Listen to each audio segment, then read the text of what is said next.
Hello बच्चों, जैसा कि हम लोग टेस्ट सीरीज के पेपर्स डिस्कस कर रहे हैं, तो इस बार जो एआई ओटीएस हुआ है उस पेपर पर डिस्कशन करते हैं। पेपर कैसा था, ओवरऑल एनालिसिस कैसा था, उसके प्रॉब्लम्स कैसे थे, इन सारी बातों पर डिस्कशन करेंगे। तो चला देखते हैं हम लोग पहला प्रॉब्लम कैसा है। तो इस प्रॉब्लम को देखते हैं। ऑप्टिक्स की प्रॉब्लम दिख रही है, कंफ्यूज करने की कोशिश की गई है। प्रॉब्लम ओवरऑल इजी है। कह रहे हैं एक स्लैब है जिसका रिफ्रैक्टिव इंडेक्स 2 है और उसमें एक सरफेस एपीबी है, कर्व सरफेस है, इसका रेडियस ऑफ कर्वेचर 10 सेंटीमीटर दिया है। याद रखिएगा क्वेश्चन को हमें शुरुआत से ही क्या करते रहना है, डायग्नोस करते रहना है, क्योंकि वहां पर आपके पास इतना समय नहीं होता कि फिर से क्वेश्चन पढ़े आके। तो रेडियस ऑफ कर्वेचर क्या है, याद रखिएगा 10 सेंटीमीटर है। कह रहे हैं एक प्लेन सरफेस है और वो हवा में रखा हुआ है, उसका राइट साइड जो है पानी भरा हुआ है। आप लेफ्ट साइड से देख रहे हैं, ऑब्जेक्ट इसके अंदर 15 सेंटीमीटर पे रखा हुआ है। तो आपसे पूछा जा रहा है कि फाइनल इमेज कहाँ बनेगी जब आप यहाँ से देखें, मतलब ऑब्जर्वर कुल मिला के यहाँ पर है। तो लाइट रे जो है वो यहाँ से इधर की तरफ आ रही है। अगर ऐसा हो गया तो लाइट रे के अपोजिट डायरेक्शन में निगेटिव और इधर की तरफ क्या ले लेंगे आप, पॉजिटिव। ये निगेटिव हो गया और ये पॉजिटिव, क्योंकि ऑप्टिक्स में साइन कन्वेंशन सब कुछ है। लाइट रे की डायरेक्शन में पॉजिटिव और लाइट रे के अपोजिट निगेटिव। और लिया कहा जाता है, याद रखिएगा हर बार यहाँ जो आपका ऑप्टिकल सेंटर होता है या आपका पोल होता है, वहां से ही आप क्या करेंगे, ओरिजिन मानेंगे और फिर देखेंगे कौन सी डिस्टेंस लाइट रे के अगेंस्ट है और कौन सी डिस्टेंस लाइट रे के अलोंग। तो रेडियस ऑफ कर्वेचर हमारा 10 सेंटीमीटर हो गया है। उस हिसाब से देखा जाए तो रेडियस ऑफ कर्वेचर -10 सेंटीमीटर होना चाहिए। ऑब्जेक्ट की लोकेशन यहाँ पर देखिए क्या है, लाइट रे के अपोजिट डायरेक्शन में -15 सेंटीमीटर होना चाहिए। अब आप देख यहाँ रहे हैं लाइट रे एक मीडियम से दूसरे मीडियम में जा रही है। जब ऐसा कुछ होता है तो वहां पर रिफ्रैक्शन का फॉर्मूला, सिंगल सरफेस का रिफ्रैक्शन का फॉर्मूला क्या होता है बताइए मुझे। आप लिखेंगे n2/v, जहां पर इमेज बन रही है n1/u, और लिखेंगे n2 minus n1 by radius of curvature. सब साइन कन्वेंशन के साथ यूज करें। n2 कहाँ है, हवा है 1, v की वैल्यू पता नहीं, u हमारा देखिए कहाँ है, मीडियम के अंदर है, उसका रिफ्रैक्टिव इंडेक्स 2, u की वैल्यू देखिए कितनी रख देंगे हम, -15, यहाँ n2 minus n1, 1 minus 2, radius of curvature देखिए सरफेस का कितना है, -10। सब कुछ रख दिया है। सही सॉल्व करने पर क्या आ जाएगा, 1/v plus 2/15 is equals to -1/-1/10। Simplify करेंगे तो 1/v 1/10 -2/15, एलसीएम लिया गया, एलसीएम हो गया 150, यहाँ 50, यहाँ 20। देखिए v की वैल्यू कितनी आ गई, 150/-5, दैट इज -30 सेंटीमीटर। यानी कि इमेज हमें कहाँ दिखेगी, -30 सेंटीमीटर पर बनती हुई दिखेगी। और ऑप्शन हमारा सेकंड क्या हो जाएगा, करेक्ट हो जाएगा। तो इस तरह से इस ऑप्टिक्स की प्रॉब्लम को क्या कर सकते हैं, सॉल्व कर सकते हैं। अगली प्रॉब्लम पे इस प्रॉब्लम को देखते हैं। कैलोरीमीटर की सिंपल सी प्रॉब्लम है। कह रहे हैं कैलोरीमीटर है जिसका मास 150 ग्राम है, 250 ग्राम उसमें वाटर कंटेन किया गया 20 डिग्री सेल्सियस पर, उसमें स्टीम पास आउट किया गया है, जिससे पूरे सिस्टम का टेम्परेचर 75 हो जाता है। तो कह रहे हैं कंडेंसेशन के बाद इसमें 425 ग्राम मास बचा हुआ है, और कह रहे हैं किसी भी तरह का हीट लॉस इधर उधर नहीं गया है, तो हीट ऑफ वेपराइजेशन या लेटेंट हीट ऑफ फ्यूजन निकालनी है पानी की। तो पानी के ऑप्शन देखिए 536 होता है, ऑप्शंस बड़े मैच कर रहे हैं, 535, 545, 558, 525।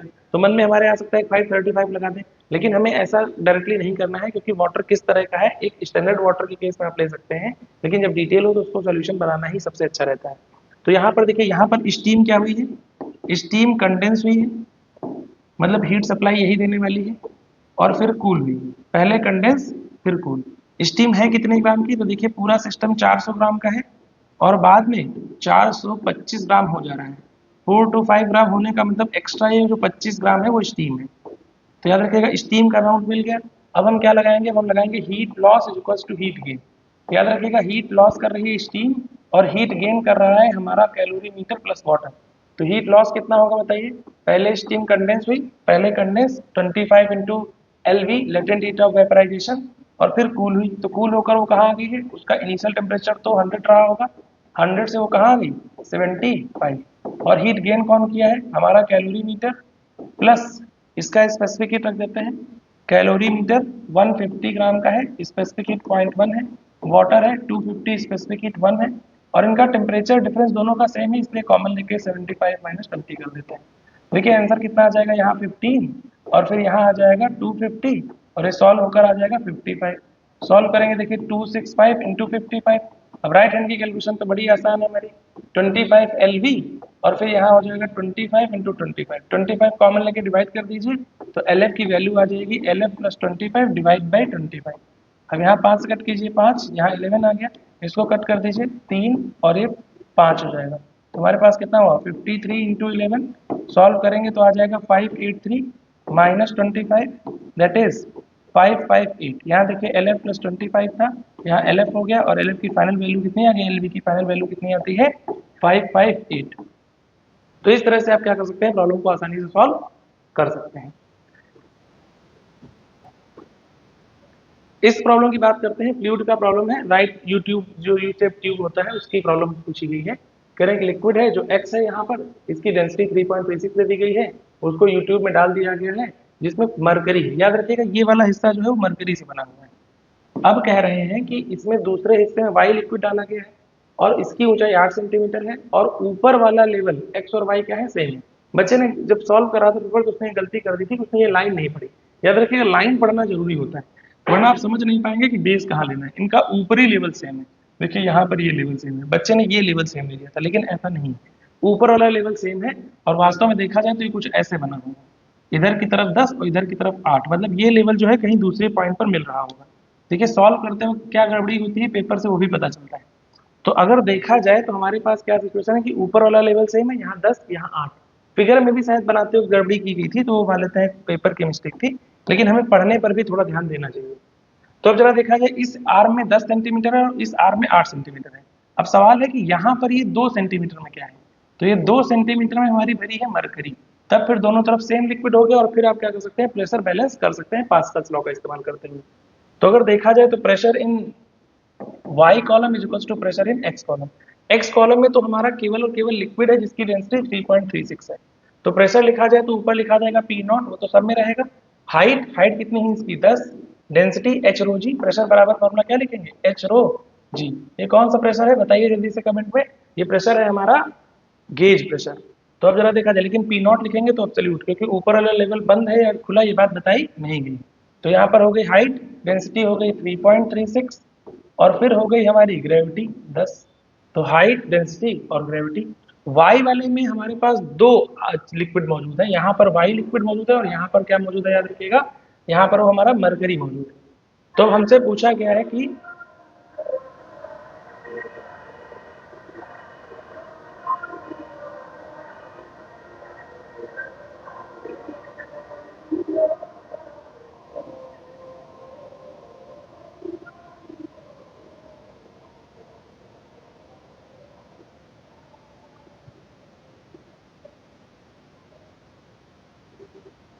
तो वाई आर में प्रेशर जब हम निकालेंगे तो लिक्विड का प्रेशर लिखेंगे, पहले तो पी नॉट डाल देते हैं। वो लिक्विड की डेंसिटी कितनी है हमें पता नहीं, ठीक है। हाँ हाइट उसकी 8 है ये बात पता है, और उसकी जो हमें ग्रेविटी दी गई वो भी 10 है, प्लस ये 2 सेंटीमीटर का हमारे पास क्या मौजूद है, मरकरी। तो मरकरी की डेंसिटी देखिए 13.6 10³ kg/m3, और हम डेंसिटी ग्राम वाले में रखना है तो उसे 13.6 ले लेंगे। तो 2 और यहाँ 13.6 और ग्रेविटी कितनी होगी 10। देखिए 10 सब में है, पहले पी नॉट कैंसिल आउट कर देते हैं और फिर 10 10 खत्म कर देते हैं। तो हमारे पास हुआ 8 times of rho plus 27.2 and this is 33.6। तो 8 टाइम्स ऑफ रो 33.6 माइनस 27.2, इसको सॉल्व करेंगे तो देखिए हमारे पास इसका रिजल्ट आएगा 6.4 डिवाइड बाई 8। तो रो की वैल्यू देखिए कितनी होगी 0.8 ग्राम पर सेंटीमीटर क्यूब। तो इस तरह से हमें क्या मिल जाएगा, करेक्ट आंसर मिल जाएगा। अब जरा देखते हैं नेक्स्ट प्रॉब्लम पे बात करते हैं। क्वेश्चन कह रहा है सिंपल सी रोटेशनल की प्रॉब्लम है, आसानी से आप सॉल्व कर सकते थे अगर थोड़ा दिमाग लगाते। करंट पार्टिकल है वो कांस्टेंट एंगुलर स्पेसिस से सर्कुलर ट्रैक में मूव कर रहा है, इसकी एंगुलर वेलोसिटी यहाँ पर u है यहाँ पर v है, इनिशियल से फाइनल हो गई है 10 सेकंड में, टाइम दे दिया गया है। कह रहे रिवोल्यूशन बताओ। तो हमारे पास एक फॉर्मूला याद कीजिए, s बराबर होता है u plus v by 2 into T. उसका एंगुलर टर्म अगर हम लिखना चाहें तो क्या लिखेंगे, थीटा बराबर omega naught plus omega final by 2 into T. तो हमें थीटा अगर मिल जाए तो डिवाइड बाई 2 पाई करके हम नंबर ऑफ रोटेशंस पता कर सकते हैं। तो थीटा की वैल्यू देखिए शुरुआत में कितनी है 20 पाई, बाद में कितनी है 40 पाई डिवाइड बाई 2, टाइम कितना है 10। अगर ओवरऑल सॉल्व करें तो देखिए कितना आ जाएगा हमारा, ये आ जाएगा 60 पाई बाई 2 इंटू 10। इसको सॉल्व करेंगे तो आ जाएगा 300 पाई। अब 300 पाई ये टोटल एंगुलर रोटेशन है। अगर हमसे पूछा जाए कि what is the number of rotations, तो नंबर ऑफ रोटेशन निकालने के लिए आपको बस इसको 2 पाई से डिवाइड करना होगा। डिवाइड बाई 2 पाई करेंगे, टोटल नंबर ऑफ रोटेशंस आ जाएंगे 150, यानी कि 150 बार ये क्या करेगा, रोटेट करेगा। याद रखिएगा हम लोगों ने इस चीज का प्रैक्टिस किया है कि जितने भी हमारे लीनियर फॉर्मूले हैं उनसे हम एंगुलर फॉर्मूले बना सके। तो लीनियर वाले याद रखोगे तो एंगुलर वाले बन जाएंगे बड़ी आसानी से। देखिए इस प्रॉब्लम को देखते हैं, सिंपल सी एनर्जी कंजर्वेशन की प्रॉब्लम है। आपको शुरुआत में और बाद में एनर्जी को कहाँ कहाँ लूज हुई इसको देखना है। तो शुरुआत में काइनेटिक एनर्जी है, फिर जब बॉडी चली तो फ्रिक्शन के अगेंस्ट लॉस हुई, फिर स्प्रिंग कंप्रेस हो गई तो स्प्रिंग को एनर्जी मिल गई। तो अगर मैं सारी एनर्जी का हिसाब बनाए तो हम लिखेंगे 1/2 mv² plus work done against friction into जो फ्रिक्शन के अगेंस्ट डिस्टेंस ट्रेवल की गई है वो, प्लस स्प्रिंग का कंप्रेशन हाफ ऑफ tx²। अब सॉल्व करते हैं, एलसीएम एसएम ले लेते हैं, तो हमारे पास रिजल्ट आ जाएगा mv² minus 2 work done of friction in total distance travelling divide by कर दीजिए x² that is compressional distance और एक के की वैल्यू आ जाएगी।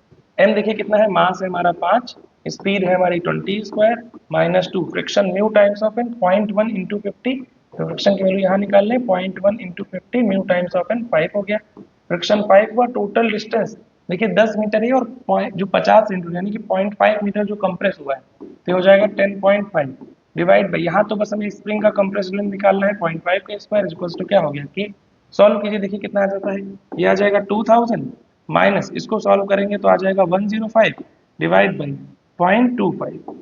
अगर ओवरऑल सॉल्व करें तो के की वैल्यू देखिए कितनी आ जाएगी, ये आ जाएगा 1895 डिवाइड बाई 0.25।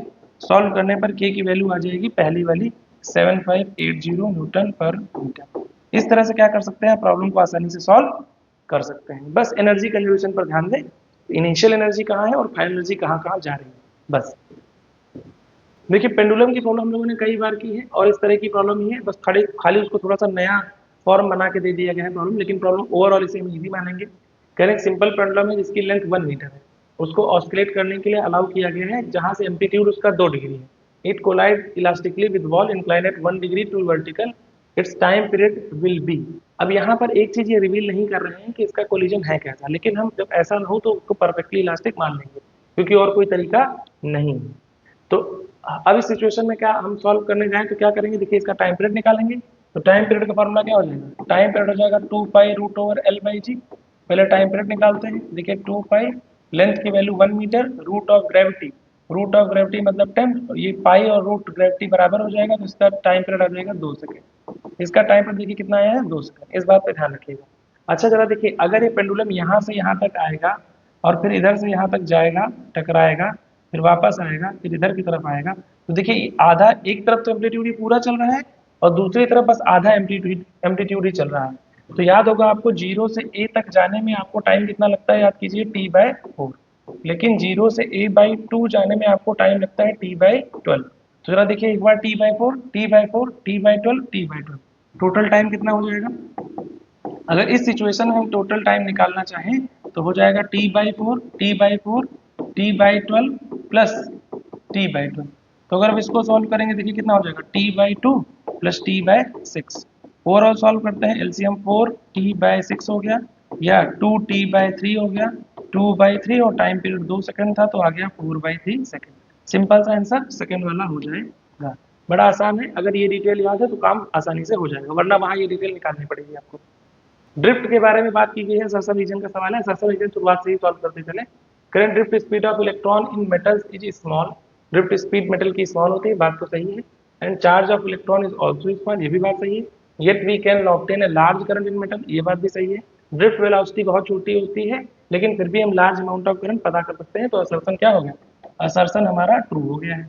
करें at room temperature thermal speed of electron is very high, ये बात भी सही है। रूम टेम्परेचर पर थर्मल स्पीड क्या होती है, बहुत ज़्यादा हाई होती है, ये भी ट्रू हो गया, दोनों ही ट्रू हो गए। लेकिन इस रीजन से इसका कोई लेना देना नहीं है क्योंकि करंट का बहुत बड़ा होना इस बात पर निर्भर करता है इलेक्ट्रॉन है कितने। जैसे हमने वोल्टेज लगाया सारे इलेक्ट्रॉन मूव करना शुरू किए, जिसमें इलेक्ट्रॉन ज़्यादा है उसी में क्या हो जाएगी, याद रखिए करंट ज़्यादा होगी और फिर दूसरा वहां पर आ जाएगा पोटेंशियल डिफरेंस। जितना ज़्यादा पोटेंशियल डिफरेंस लगाएंगे, जितना ज़्यादा कंडक्टिंग मटेरियल होगा उतना ही ज़्यादा या तेजी से वहां पर करंट फ्लो अलाउ किया जाएगा। तो यानी कि दोनों ही सही है लेकिन करेक्ट एक्सप्लेनेशन में ये नहीं जाता है। ठीक है, तो पहला वाला ऑप्शन क्या हो जाएगा, यहाँ पर सही हो जाएगा। प्रॉब्लम को हम लोग देखते हैं, कह रहे हैं कि 3 कंसेंट्रिक कंडक्टिंग सेल हैं, रेडियस r 2r 3r है, इनके चार्जेस दिखाए गए हैं। जब इनर मोस्ट और आउटर सेल को जोड़ दिया जाए किसी तार से तो उस सिचुएशन में इनर और आउटर सरफेस पर कितना चार्ज अपीयर होगा। तो आसान सा प्रॉब्लम है, कह रहे हैं इसको इनर वाले को आउटर वाले को जोड़ दिया जाए, यहाँ 2q है, यहाँ 7q या -4q। तो जोड़ने के बाद क्या चार्ज है हमें पता नहीं, फाइनल चार्ज हमें निकालना है। तो अब याद रखिएगा जब जोड़ोगे तो टोटल चार्ज तो वही रहेगा, क्यू टोटल क्या रहने वाला है, सेम। अगर क्यू टोटल सेम रहेगा मतलब बाद में चार्जेस अगर Q1 और Q2 हो तो पहले चार्जेस 7Q और 2Q हो तो वही रहेंगे, यानी कि बाद में भी इस पर टोटल चार्ज 9Q ही रहेगा। तो Q1 प्लस Q2 की वैल्यू 9Q आ गई। मान लेते हैं कि यहाँ पर नया चार्ज Q1 है और यहाँ पर नया चार्ज Q2 है। अच्छा, जोड़ने का मतलब पोटेंशियल का क्या होना, सेम होना, तो हम पोटेंशियल सेम कर देते हैं। तो जरा देखिए इनर सरफेस पर V at inner is equals to V at outer, क्योंकि दोनों को जोड़ दिया गया इसलिए पोटेंशियल क्या हो जाएगा, सेम। तो इनर वाले पर पोटेंशियल आप कैसे निकालेंगे बताइए, उसका चार्ज K Q1, उसका रेडियस दैट इज R। बाहर वाले की बात करें तो ये जो इनर वाला पॉइंट है वो सभी पॉइंट के अंदर, तो K इंटू 4Q कर देते हैं, माइनस लगा दिया है, डिवाइड बाई कर देंगे उसका रेडियस, फिर आखिरी वाले पर K, यहाँ पर Q2 हो जाएगा, डिवाइड बाई 3R हो जाएगा। आउटर वाला सभी पॉइंट के बाहर है, यानी कि हम केवल डिस्टेंस लेंगे K Q1 by 3R minus K 4Q by 3R, और फिर आखिरी वाला हो जाएगा K Q2 बाई 3R। याद रखिएगा ये Q1 Q2 रिडिस्ट्रीब्यूशन के बाद चार्जेस हैं। तो अब हम इसको सॉल्व करने जाएं तो देखिए क्या हो जाएगा, K बाई R कॉमन हो गया, यहाँ हो गया Q1, यहाँ हो गया 4/2 ऑफ Q, और यहाँ हो गया Q2 by 3 is equals to, यहाँ बार कर लें तो K बाई R हो जाएगा। लेकिन मजेदार बात है सबके नीचे यहाँ पर 3 ही है, तो यहाँ 4 हो जाएगा, Q हो जाएगा, यहाँ Q2 हो जाएगा, डिवाइड बाई 3 हो जाएगा। K और R कैंसिल आउट कर देते हैं। अब हमारे पास यहाँ पर एक सोल्यूशन बनने वाली स्टेट में आ गए हैं कि यहाँ पर एक फाइनल एनालिसिस कर सकते हैं। तो यहाँ 6Q1 हो जाएगा, यहाँ 12Q हो जाएगा, यहाँ पर आपका 2Q2 हो जाएगा, इक्वल्स टू डिवाइड बाई यहाँ 6 हो जाएगा। यहाँ की बात करें तो कुछ सोल्यूशन जैसा है ही नहीं, यहाँ पर तो सिंपल सिंपल सा आप लिख सकते हैं, डिवाइड बाई 3 कर सकते हैं, 3 2 जा 6 कर सकते हैं, फाइनल रिजल्ट लिख सकते हैं।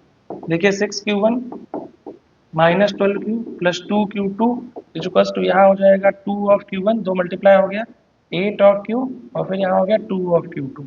Q1 Q2 एक तरफ, बाकी सब कुछ एक तरफ कर लेते हैं। देखिए 2Q 2Q कैंसिल आउट हुआ, यहाँ 6Q है, यहाँ 2Q है, 4Q1 हो गया, यहाँ पर देखिए उधर की तरफ चला गया, माइनस ऑफ 8Q हो गया, प्लस ऑफ 12Q हो गया, दिस इज 4 ऑफ Q हो गया। तो Q1 की वैल्यू देखिए कितनी आ गई आपकी, कैपिटल Q।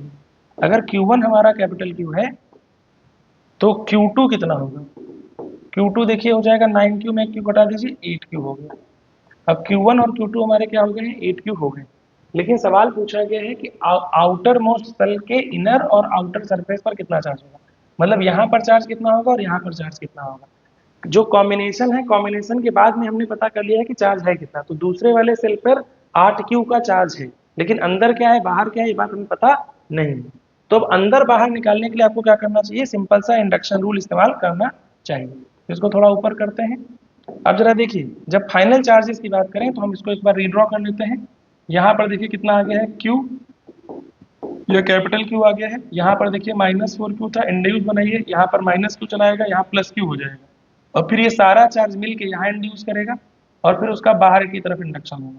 तो अगर देखा जाए तो चूंकि कनेक्शन हो चुका है तो यहाँ पर हमें पता है कि कुल चार्ज कितना है। तो इनर सरफेस पर देखिए कितना होगा, इनर सरफेस पर देखिए यहाँ पर जो टोटल चार्ज हमें दिख रहा है वो -4Q प्लस Q मिला के -3Q, तो इसका इंड्यूस होकर इधर कितना बन जाएगा, +3Q। तो इनर सरफेस पर चार्ज जो है वो हमारा +3Q है। अच्छा टोटल चार्ज तुम्हारा देखो कितना है, टोटल चार्ज है 8Q, अभी तुमने निकाला है। अब 8Q में से 3Q तो अंदर है, तो बाहर कितना है, 8Q minus 3Q equals to 5Q। तो जो बड़ी वाली सेल है उसके अंदर वाले सरफेस पर 3Q और बाहर वाले सरफेस पर 5Q चार्ज है। इसका मतलब ऑप्शन थर्ड हमारा क्या हो जाएगा, करेक्ट हो जाएगा। लेकिन हमें अंदर वाले पर बाहर वाले पर चार्ज पहले निकालना है, फिर जो इनर सेल होगा मतलब जो बाहर सेल का इनर सरफेस होगा उस पर इंडक्शन के थ्रू चार्ज निकाल लेना है, फिर टोटल चार्ज कंजर्व करा के अपर सरफेस पर चार्ज निकाल लेना है। इस तरह से इस प्रॉब्लम को क्या कर सकते हैं, सॉल्व कर सकते हैं। देखिए सोलेनॉइड का ये क्वेश्चन है, कह रहे हैं लॉन्ग सोलेनॉइड है जिसमें नंबर ऑफ टर्न्स 200 पर सेंटीमीटर है। याद रखिएगा पॉइंट नोट कर लीजिएगा, पर सेंटीमीटर में दिया है, यूनिट्स में बड़ी दिक्कत होती है। करंट क्या है याद रखिएगा, 1.5 एम्पियर का है, कॉइल है जिसमें 100 टर्न है, उसका क्रॉस सेक्शनल एरिया भी दिया है, उसको सोलेनॉइड में रखा गया है। और कह रहे हैं कि जैसे पैरेलल टू सोलेनॉइड रखा गया है, जब direction of current in solenoid is reverse मतलब उल्टा कर दी जाए 0.05 सेकंड में, तो ईएमएफ कितना इंड्यूस होगा, ऐसा प्रॉब्लम में दिया गया है। मतलब पहले एक तरह से देखा जाए इस कॉइल के इस तरह से मैग्नेटिक फील्ड जनरेट हो रहा था जो magnetic field due to solenoid था, फिर करंट की डायरेक्शन बदल दी गई, तो दूसरे केस में वो इधर की तरफ मैग्नेटिक फील्ड जनरेट होने लगा है। मतलब पहली बार अगर आप थीटा 0 डिग्री लेना चाहते हैं तो थीटा की वैल्यू कितनी हो जाएगी, 180 डिग्री। ऐसा हो गया तो हमारे लिए प्रॉब्लम आसान हो जाती है, क्योंकि हम जानते हैं कि इंड्यूस्ड ईएमएफ का फॉर्मूला होता है final flux minus initial flux divide by total time interval. तो डेल्टा फाई बाहर माइनस लगा लीजिए, माइनस यहाँ पर चूंकि आया नहीं तो इसलिए इसको कोई दिक्कत नहीं है। फाइनल फ्लक्स और इनिशियल फ्लक्स देखा जाए तो बराबर है, बस डायरेक्शन में अंतर है। तो ऐसा हो जाता है, तो हम जानते हैं कि यहाँ पर हो जाएगा B A N B A cos 180 हो जाएगा, और यहाँ पर हो जाएगा एन बी ए कॉस 0। इसलिए पूरा ओवरऑल सॉल्व होके एन बी ए ही बनता है, बस 2 हो जाता है। तो 2 एन बी ए और यहाँ टाइम लिख दीजिए। सारी वैल्यूज हमें पता है। देखिए नंबर ऑफ टर्न्स कॉइल में कितने टर्न है 100। मैग्नेटिक फील्ड, अब मैग्नेटिक फील्ड सोलेनॉइड का हो जाएगा जिसके लिए लिखा जाएगा म्यू नॉट एन आई। तो म्यू नॉट कितना है बताइए 4 pi into 10 to the power minus 7। Number of turns पर यूनिट लेंथ देखिए 200 पर सेंटीमीटर तो 10 to the power minus 2। Current उसमें कितनी है 1.5। देखिए magnetic field due to solenoid mu naught N I. Area हमें दिया ही है, एरिया देखिए कितना दिया है 3.14 इंटू 10 पावर माइनस 4। तो यहाँ थोड़ा सा ध्यान देने वाली बात है, अगर इसे पाई कर देंगे तो आसानी से सॉल्व हो जाएगा। यहाँ टाइम हमें दिया ही कितना है देखिए 0.05 सेकेंड। सबको उठा के रख लीजिए, आंसर आ जाएगा आपका। तो यहाँ पर हम सॉल्व करने गए ईएमएफ देखिए 2 सारी पावर्स एक साथ कर लें 4 पाई इंटू देखिए 10 टू द पावर 2 है, 10 टू द पावर माइनस 7 है। ये वाला 2 लेते हैं, इस माइनस 2 को ऊपर ले आते हैं तो 4 हो जाएगा, और यहाँ 10 टू द पावर माइनस 4 हो जाएगा, और एक 1.5 डिवाइड बाई 0.05। सॉल्व करेंगे तो आंसर हमारा आ जाएगा 0.048 वोल्ट। इस तरह से इस प्रॉब्लम को क्या कर सकते हैं आप सॉल्व कर सकते हैं। असर्शन रीजन की बात करते हैं। कह रहे हैं कि जब हम मोमेंट ऑफ इनर्शिया किसी बॉडी का पता करते हैं तो ऐसा माना जा सकता है कि सेंटर ऑफ मास पर सारा मास कंसंट्रेटेड है। याद रखिएगा moment of inertia centre of mass assumption पे नहीं है। सेंटर ऑफ मास इसलिए अज्यूम किया जाता है कि बॉडी कैसे चलेगी, बॉडी की मोशन कैसे होगी, इस पर डिस्कशन रहता है। मोमेंट ऑफ इनर्शिया के लिए तो डिस्ट्रीब्यूशन ऑफ मास कंपल्सन में चला जाता है। तो असर्शन हमारा क्या हो जाता है याद रखिएगा गलत हो जाता है, असर्शन फॉल्स हो गया। कह रहे हैं moment of inertia of rigid body about an axis passing through its centre of mass is 0। ये तो हमें पता ही है कि सेंटर ऑफ मास से पास करता है मोमेंट ऑफ इनर्शिया 0 नहीं होता है अगर वो पॉइंट मास ना हो और पॉइंट मास पर ही रोटेशनल एक्सिस हमारी मौजूद ना हो तब तक। तो इस तरह से चूंकि रिजिड बॉडी कह दिया गया तो वो भी हमारा क्या हो जाएगा गलत हो जाएगा। तो दोनों ही स्टेटमेंट इसके क्या हो गए गलत हो गए। तो थर्ड ऑप्शन क्या हो जाएगा सही हो जाएगा। इस प्रॉब्लम को देखते हैं। कह रहे हैं एक प्लेन प्रोग्रेसिव वेव है, उसकी स्पीड कह रहे हैं कि वेव स्पीड से हमेशा कम होगी। कब कम होगी उसके लिए कंडीशन बनाए। लेकिन इस क्वेश्चन को सॉल्व करते हुए इन्होंने ये बात नहीं बताया है कि वो मैक्सिमम पार्टिकल स्पीड की बात कही जा रही है। तो याद रखिएगा यहाँ पर मैक्सिमम पार्टिकल स्पीड की बात कही गई है। तो वीपी जो मैक्स होता है वो क्या होता है बताइए, वो होता है A into omega, amplitude into omega. अब ओमेगा को लिखना चाहें तो हम लिख सकते हैं 2 पाई/टी। This should be less than क्या स्पीड ऑफ वेव।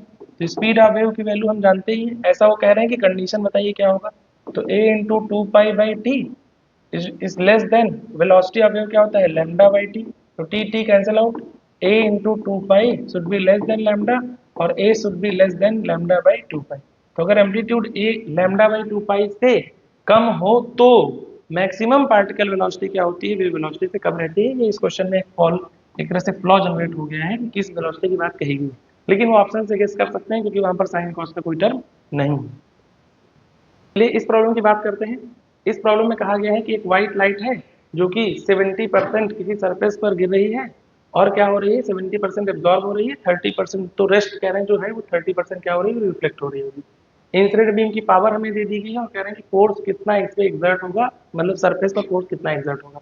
तो यहाँ पर पार्शियल रिफ्लेक्टिंग और पार्शियल एब्जॉर्बिंग वाला केस लग जाएगा। तो आपको याद होगा रेडिएशन प्रेशर का कॉन्सेप्ट हम लोगों ने पढ़ा था पार्शियल रिफ्लेक्टिंग और पार्शियल एब्जॉर्बिंग केस में। 1 + r is a reflectance that is the fraction of light that get reflected, वो r की वैल्यू होती है। तो r यहाँ 0.3 हो जाएगा, 30% कह रहा है, 30% रिफ्लेक्टेड है, इसका मतलब 0.3 रिफ्लेक्टेड हो जाएगा।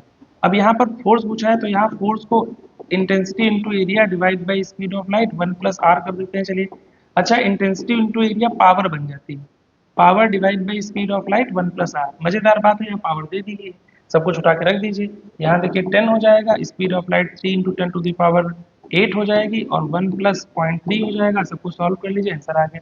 तो हमारे पास क्या आ जाएगा जरा देखिए 1.3 into 10 to the power -8 divide by 3। Solve करेंगे तो ये 0.43 के आसपास कुछ चला जाएगा।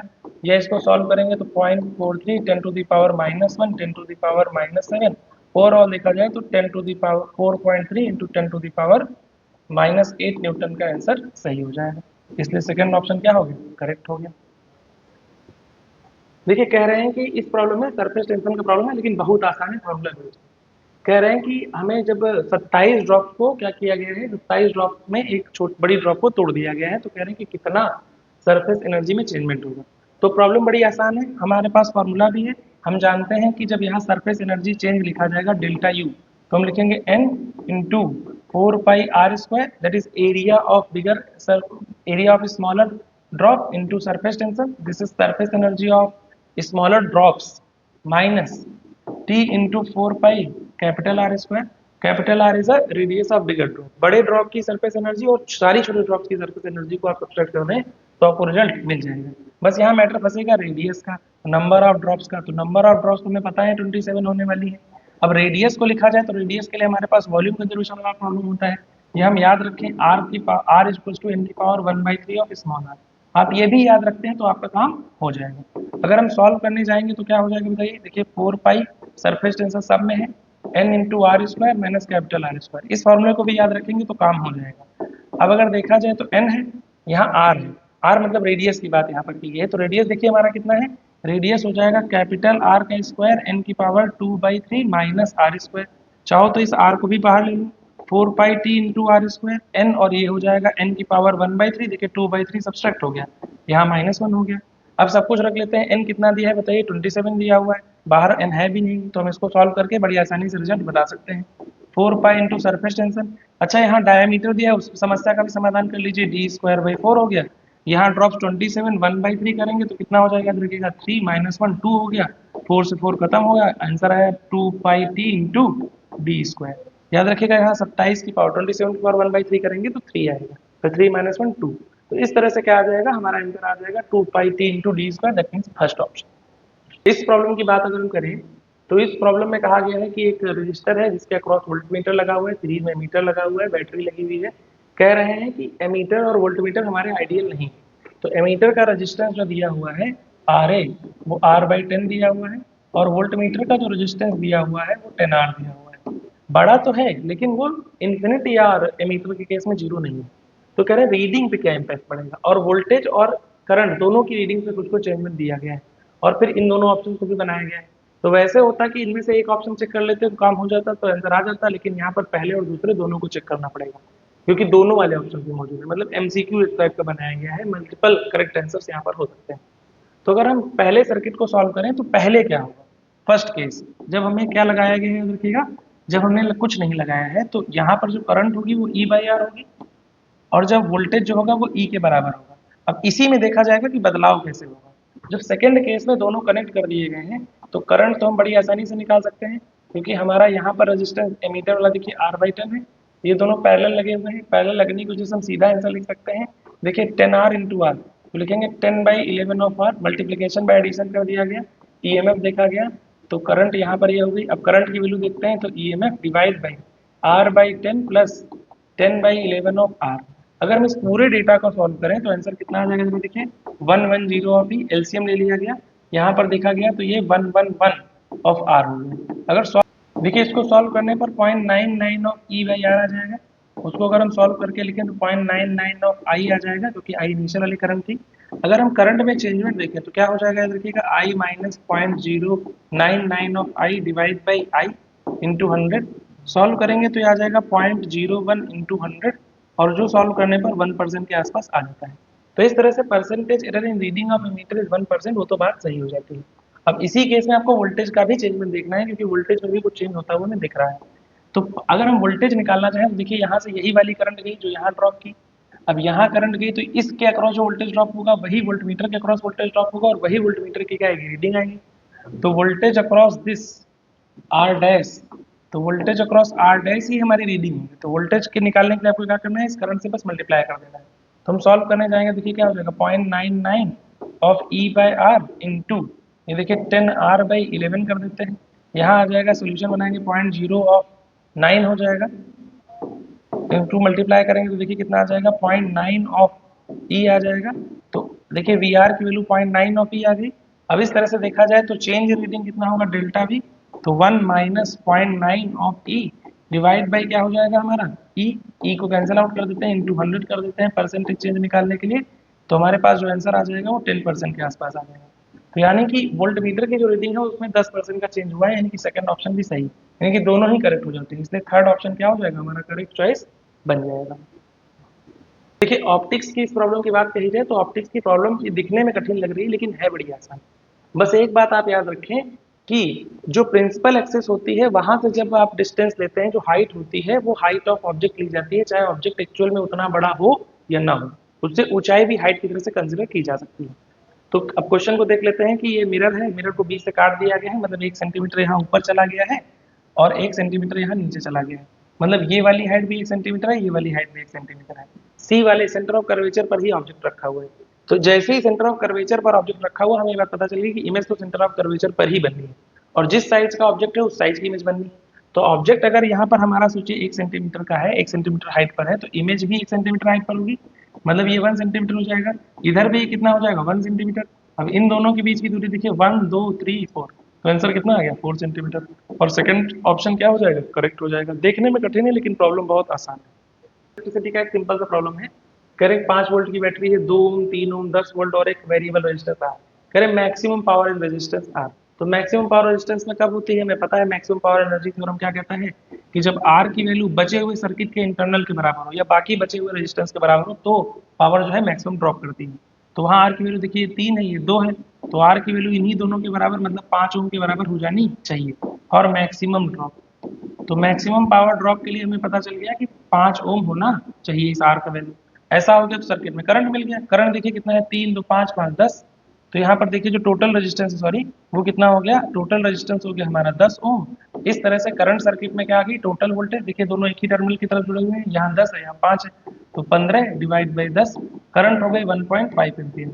अगर करंट 1.5 एम्पियर है तो what is the power drop across this load resistance, तो 1.5 का स्क्वायर इंटू रेजिस्टेंस देखिए रख देंगे, रेजिस्टेंस कितना है याद रखिएगा 5 ओम के अक्रॉस पूछा है, टोटल पावर ड्रॉप नहीं पूछा है, इंटू 5 कर देंगे। तो सॉल्व करेंगे तो देखिए कितना आ जाएगा 2.25 इंटू 5, सोल्यूशन बनाने पर 11.25 वॉट आ जाएगा। मैक्सिमम पावर एनर्जी थ्योरम इस्तेमाल किया गया है। और दूसरा पॉइंट उस किस में पावर ड्रॉप पूछा गया है इस पॉइंट पर ध्यान देना है। असर्शन रीजन बहुत आसान, कह रहे हैं microwave have less energy than visible rays, बात सही है। फ्रीक्वेंसी जो वेवलेंथ है माइक्रोवेव की वो क्या है बड़ी है किससे विजिबल से, इसका मतलब एनर्जी जो हो जाएगी माइक्रोवेव की कम हो जाएगी एनर्जी ऑफ विजिबल। आप याद रखिएगा जो हमारा ईएम वेव चैप्टर है उससे आप याद रख सकते हैं। Microwave move faster than visible waves, ये गलत हो गया। ठीक है पहला स्टेटमेंट तो ट्रू हो गया लेकिन यहाँ पर स्पीड नहीं बदलती है क्योंकि सारी ईएम वेव्स की स्पीड स्पीड ऑफ लाइट के बराबर होती है, तो फॉल्स हो गया। असर्शन ट्रू है रीजन फॉल्स है, assertion true reason false, third option क्या हो जाता है करेक्ट हो जाता है। तो कोलिजन की बहुत ही सिंपल प्रॉब्लम है, इसमें एक वॉल से एक पार्टिकल टकरा रहे हैं, वॉल देखिए का वॉल का मास बहुत ज्यादा है, दोनों अपोजिट डायरेक्शन में चल रहे हैं। हमारे पास फार्मूला होता है अजम्पशन लगा के, जो हम फार्मूला इस्तेमाल करते थे याद कीजिए, हमारे पास फार्मूला था V1 बराबर M1 minus M2 divide by M1 plus M2 into U1 plus 2M2 U2 divide by M1 plus M2। अगर आप इसमें M2 को बहुत भारी मान लें M1 से, तो उस सिचुएशन में हमारे पास जो फाइनल वेलोसिटी ऑफ पार्टिकल का फार्मूला आ जाएगा, इस केस में हम लिख रहे हैं वो आप लिखेंगे 2 velocity of wall minus velocity of particle. अब ऐसे सॉल्व करेंगे तो उस सिचुएशन में इनिशियल वेलोसिटी ऑफ पार्टिकल ले लेंगे कोलिजन से पहले का, तो वेलोसिटी ऑफ वॉल देखिए कितना है हमारा 5 माइनस वेलोसिटी ऑफ यहाँ पर जो पार्टिकल है उल्टा चल रहा है माइनस लगा देंगे, तो 10 प्लस 3 हो जाएगा देखिए 13 मीटर पर सेकेंड हो जाएगा। फिर सेकेंड कोलिजन में भी यही फॉर्मूला आप यूज कर सकते हैं क्योंकि दूसरी दीवार भी बहुत भारी है, तो वी पी डैश कर लेंगे। वेलोसिटी ऑफ वॉल देखिए अपोजिट डायरेक्शन में चल रहे हैं, 2 इंटू 3 कर लीजिए फिर माइनस कर दीजिए, माइनस ऑफ 13 कर दीजिए, दोनों पार्टिकल उल्टा उल्टा ही चल रहे हैं, तो 6 और यहाँ क्या हो जाएगा 13 मिला के कितना हो जाएगा 19 मीटर पर सेकंड। याद रखिएगा ये कंडीशन बना के आप देखिए चेक कर लीजिएगा कि ये कंडीशन बना पा रहे हैं कि नहीं बना पा रहे हैं, नहीं बना पाइएगा तो कमेंट में बता दीजिएगा, इसका सोल्यूशन भी बना देंगे। इस प्रॉब्लम को देखते हैं, कह रहे हैं एक सैटेलाइट है वो सर्कुलर ऑर्बिट में जिसका रेडियस आर है लॉन्च कर दिया गया है, दूसरा सैटेलाइट 1.01 थोड़ा सा रेडियस ज्यादा है बहुत कम रेडियस ज्यादा है, तो time period of second satellite के बारे में पूछा गया है कितना परसेंट कम होगा या ज्यादा, तो बड़ी आसानी से एरर टाइप का प्रॉब्लम बना लेंगे। तो t is directly proportional to r की पावर देखिए कितना हो जाता है 3/2, तो अगर इसमें एरर देखा जाए तो डेल्टा t/t 3/2 डेल्टा r/r। देखिए रेडियस या ऑर्बिट में कितना चेंज किया गया है, ऑर्बिट में जो चेंज किया गया है वो 0.01 यानी कि 0.01 बाई इनिशियल रेडियस आर खत्म किया गया, खत्म खत्म। सॉल्यूशन बनाया गया परसेंटेज के लिए तो 100 से मल्टीप्लाई कर दिया गया, देखिए आगे लगभग 3/2 into 1 is equals to delta T by T, तो ये लगभग 1.5% आता हुआ दिख रहा है। 1.5% क्या है, ज़्यादा कि कम? तो देखिए रेडियस बढ़ रहा है, यहाँ डायरेक्ट रिलेशन है, तो ये ज़्यादा वाला ऑप्शन क्या माना जाएगा, सही माना जाएगा, इसलिए इसका ऑप्शन पहला सही है। देखिए इस प्रॉब्लम को हम लोग देखते हैं, इनका कहना है कि पहला प्रोसेस, पहला वाला देखिए क्या है, पहले वाले में हमें दिख रहा है कि वॉल्यूम इंक्रीज कर रहा है। अब याद रखिएगा यहाँ पर हमें क्लियर नहीं हो रहा है कि एडियाबैटिक है या आइसोथर्मल, इसलिए टेम्परेचर कांस्टेंट मानना सही नहीं होगा। तो वॉल्यूम इंक्रीजिंग है, वॉल्यूम इंक्रीजिंग मतलब क्यू से मिल रहा है। दूसरा ऑप्शन क्या हो सकता है, दूसरा ऑप्शन हो सकता है हमारा बी, जिसमें प्रेशर वॉल्यूम का ग्राफ स्ट्रेट लाइन है जो ओरिजिन से पास होता हुआ दिख रहा है। ठीक है, तो उस सिचुएशन में देखा जाए तो पहली बात वॉल्यूम इसका भी इंक्रीज कर रहा है, यानी कि ये क्यू से मिल जाएगा, और टेम्परेचर इसका क्या है, कांस्टेंट है, तो उस सिचुएशन में ये आर से भी मिल जाएगा। तो बी वाला क्यू और आर से मिलेगा। तीसरा ऑप्शन जो कह रहा है वो हमारा कह रहा है कि प्रेशर हमारा क्या है, याद रखिएगा, प्रेशर कांस्टेंट है, प्रेशर कांस्टेंट हो गया और वॉल्यूम इंक्रीजिंग हो गया। तो प्रेशर कांस्टेंट होने की वजह से ये एस से मिल जाएगा और वॉल्यूम इंक्रीजिंग होने की वजह से क्यू से मिलेगा। तो सी वाला क्यू और एस से मिलना चाहिए, सी वाला क्यू और एस से मिलना चाहिए। डी वाले ऑप्शन की बात कही जाए तो डी वाले ऑप्शन में वॉल्यूम क्या है हमारा, कांस्टेंट है, वॉल्यूम कांस्टेंट होना मतलब ये पी से मिलना चाहिए, और इसमें कोई ऑप्शन तो मैच नहीं कर रहा है, तो यानी कि ये बस डी वाला पी से मिलना चाहिए। तो डी वाला पी से इन दोनों ऑप्शनों में है, यानी कि पहले तीसरे में कुछ हो सकता है। सी वाला क्यू और एस से मिलना चाहिए, सी वाला क्यू एस से मिल रहा है, बी वाला क्यू से मिलना चाहिए और आर से मिलना चाहिए। इसमें एक दिक्कत हो सकती है कि ओरिजिन से पास कर रहा है कि नहीं कर रहा है, फिगर से पता नहीं चल रहा है, तो आर हो भी सकता है, नहीं भी हो सकता है। ठीक है, पहला ऑप्शन क्यू और आर से मिल रहा है, पहला ऑप्शन जो है वो क्यू से मिल रहा है, आर से नहीं मिल रहा है, क्योंकि यहाँ पर हम क्लियर नहीं कर पा रहे हैं कि पहला प्रोसेस एडियाबैटिक है या नहीं, इसलिए इसका आंसर नन ऑफ दिस होना चाहिए। शायद इसका आंसर थर्ड दिया हुआ है, लेकिन ये ऑप्शन गलत माना जाएगा, क्योंकि इस ग्राफ से आप डिसाइड नहीं कर सकते कि आइसोथर्मल ग्राफ है। देखिए इस प्रॉब्लम को देखते हैं, कह रहे हैं कि एनर्जी रिलीज्ड इन फिजन दिया हुआ है हमें, यूनियन 235 दिया है, 200 में एमईवी का है, फिजन रेट दिया हुआ है कुछ हमारा, और उसमें 32 किलो वाट का क्या किया गया है, एक हमें सिस्टम रन करना है। तो हमसे पूछा गया है कि बताइए इसमें कितने फिजन होंगे, तो एक फिजन से कितना एनर्जी निकल रहा है। देखिए एक फिजन से एनर्जी निकल रहा है हमारा 200 MeV, 200 MeV या लिख सकते हैं 2 into 10⁻², mega electron volt, 1.6 10⁻⁻13। Solve करेंगे तो 3.2 10⁻⁻11 जूल की एनर्जी निकल रही है। आपको कह रहे हैं कि n फिजन हो पर सेकंड जिससे इतना एनर्जी निकल है, तो मान लेते हैं n फिजन पर सेकंड हो, तो हमें कितना एनर्जी मिल जाएगी इतनी, एक फिजन में कितना एनर्जी निकल रहा है, देखिए 3.2 10⁻⁻11 इज इक्वल्स टू कितना 32 किलोवाट चलाना है, तो हमारे पास एन फिजन का जो रेट है वो मिल जाएगा 32 इंटू 10⁻³ डिवाइड बाई 3.2 इंटू 10⁻⁻11। इसको सॉल्व करेंगे 10, और यहाँ n की वैल्यू आ जाएगी 11, 3, 14 एंड प्लस 15, n की वैल्यू आ जाएगी 10⁻15 फिजन पर सेकेंड, यानी कि ऑप्शन 2 इसका क्या हो जाएगा, करेक्ट चॉइस बन जाएगा। देखिए इस प्रॉब्लम की अगर हम बात करते हैं, इस प्रॉब्लम की अगर हम बात करते हैं तो ये आसानी है। कह रहे हैं ग्लास स्फीयर है जिसकी डेंसिटी कुछ दी गई है, उसको किसी लिक्विड डेंसिटी में डाला गया है जिसकी विस्कोसिटी कुछ दी गई है, और उसकी टर्मिनल वेलोसिटी 2.6 मिलीमीटर पर सेकंड है। इसी स्फीयर को किसी दूसरे लिक्विड में जिसकी डेंसिटी 1000 kg पर मीटर क्यूब है और उसकी विस्कोसिटी नहीं पता है डाला गया है, तो उसमें 1.5 mm पर सेकंड की वो टर्मिनल वेलोसिटी एक्वायर करता है, तो उसकी विस्कोसिटी बताइए। हम जानते हैं कि टर्मिनल वेलोसिटी में जो रिलेशन बनता है Vt वो डायरेक्टली प्रोपोर्शनल हो जाता है r की पावर 2 के, इन्वर्सली प्रोपोर्शनल होता है डेंसिटी के, विस्कोसिटी के और डेंसिटी के डिफरेंस के, डायरेक्टली प्रोपोर्शनल होता है। तो density of body minus density of liquid divide by viscosity, जिसकी हमें जरूरत है वही रख लेंगे। तो V1 बाई V2 करते हैं is equals to density of body minus density of first liquid divide by viscosity.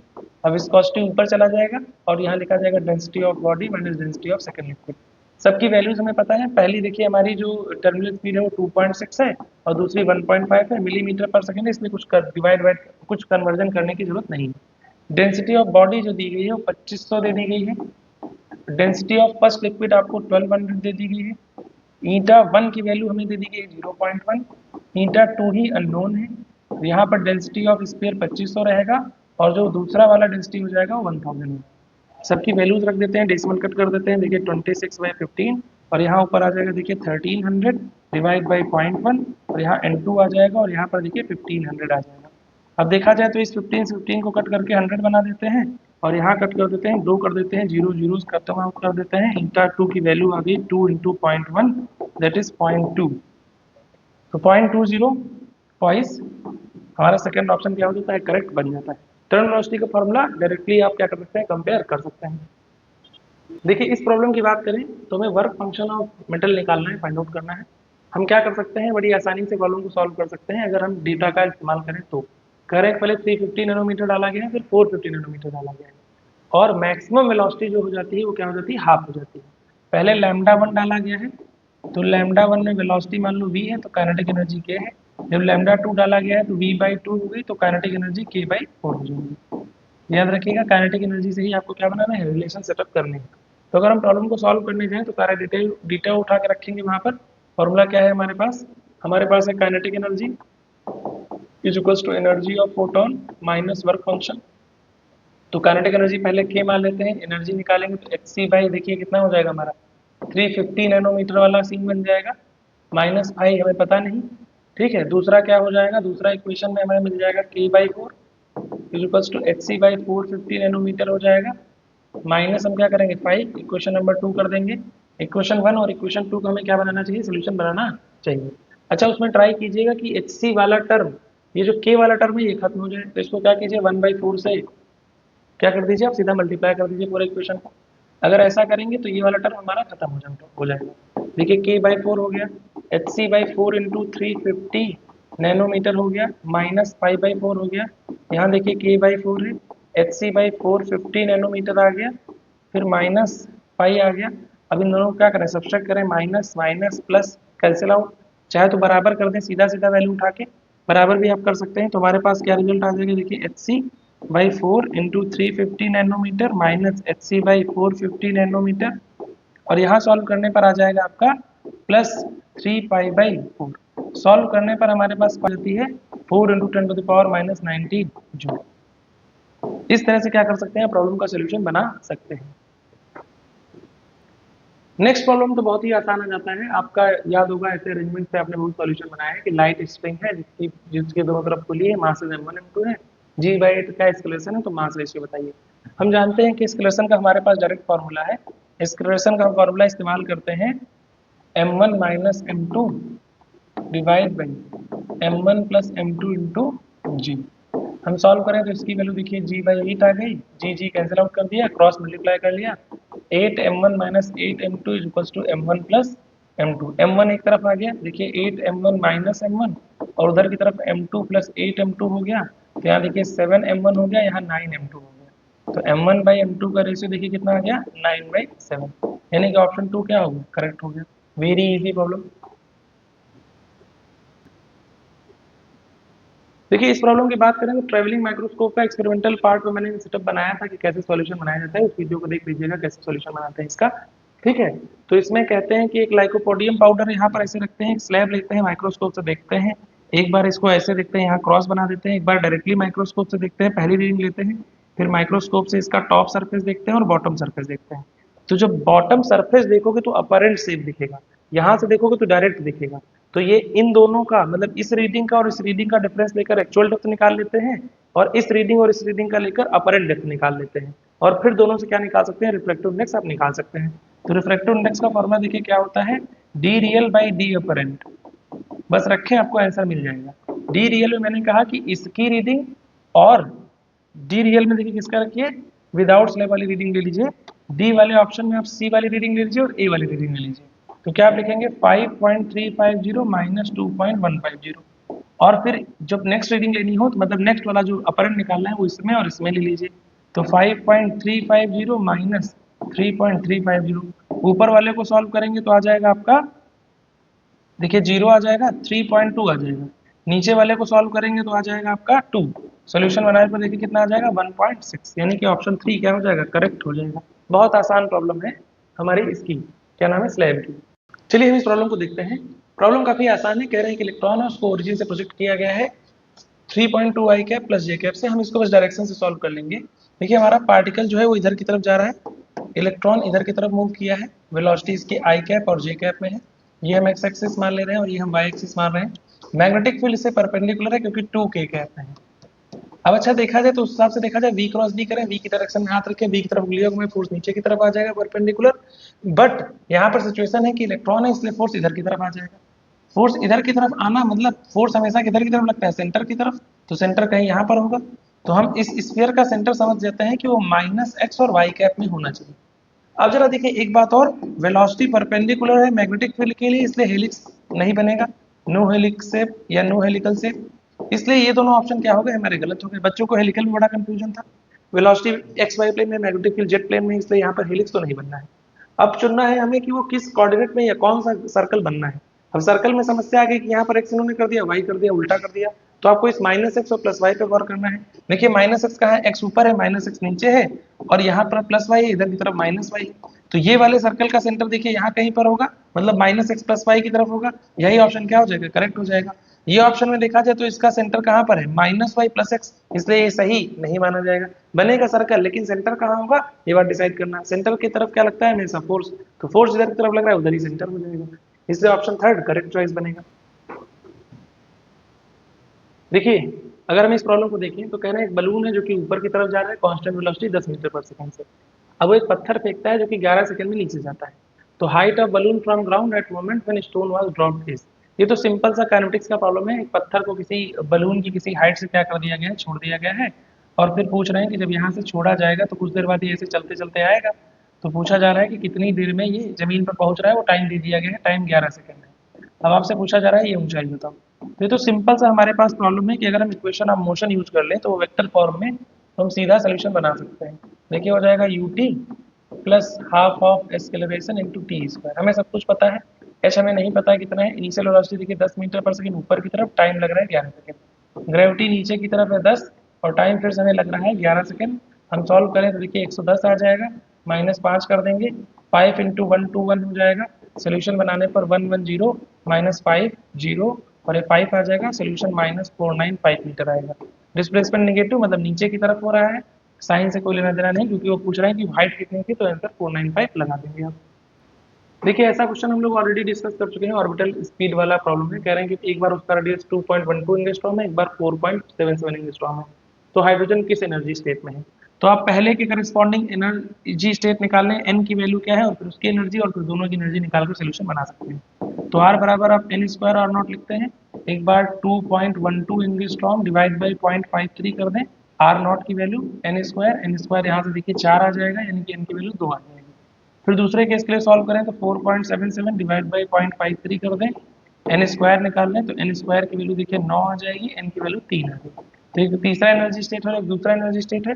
इन दोनों के बीच में एनर्जी गैप आपको पता है कितना है, तीसरे की एनर्जी स्टेट 1.51 है और दूसरे की एनर्जी स्टेट 3.4 है। तो इसको सॉल्व करेंगे तो आंसर आ जाएगा 1.89, यानी कि ऑप्शन सेकंड सही हो सकता है। अच्छा एमिट और एब्जॉर्प्शन में क्या होगा, क्योंकि ये एनर्जी स्टेट लेके दूसरे से तीसरे में जाएगा, इसलिए इसे एनर्जी लेनी पड़ेगी, इसलिए एब्जॉर्प्शन वाला ऑप्शन क्या मानना पड़ेगा, सही मानना पड़ेगा। एमिशन वाले पहले ही गलत कर दीजिए।